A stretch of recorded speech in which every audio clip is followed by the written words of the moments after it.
ప్రార్థన. ప్రియమైన పరలోకపు తండ్రి, నీ పరిశుద్ధ నామానికి మహిమ, ఘనత, స్తోత్రములు. ఈ రోజంతా నీ కృపతో నన్ను కాపాడి నా ప్రతి అడుగుల్లో నన్ను నడిపించినందుకు హృదయపూర్వక కృతజ్ఞతలు. నీ ప్రేమ, నీ కనికరం, నీ విశ్వాస్యతకు నేను నిన్ను స్తుతిస్తున్నాను. ప్రభువా, నా హృదయాన్ని నీ సన్నిధిలో స్థిరపరచుము. ఈ లోకంలోని ఆందోళనలు, భయాలు, శోధనలు నన్ను నీ నుండి దూరం చేయకుండా కాపాడుము. నీ పరిశుద్ధాత్మ ద్వారా నన్ను నడిపించి సత్యమార్గంలో నడిచే జ్ఞానాన్ని ప్రసాదించుము.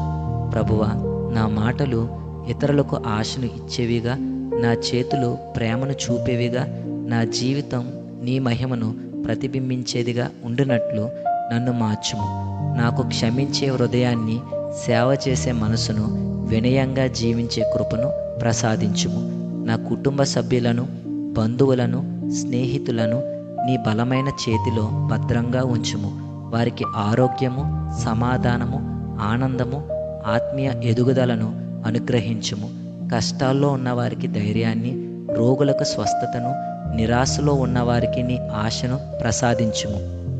ఈ రాత్రి మమ్మల్ని నీ రెక్కల నీడలో విశ్రాంతి పొందనీయము. ప్రతి ప్రమాదం, ప్రతి అపాయము నుండి మమ్మల్ని రక్షించుము. రేపు ఉదయం నీ కొత్త కృపతో మమ్మల్ని లేపి నీ నామాన్ని మహిమపరిచే జీవితాన్ని జీవించే అవకాశాన్ని అనుగ్రహించమని నజరేయుడైన యేసుక్రీస్తు నామంలో మిక్కిలి బ్రతిమలాడి వేడుకొనుచున్నాము తండ్రి. ఆమేన్.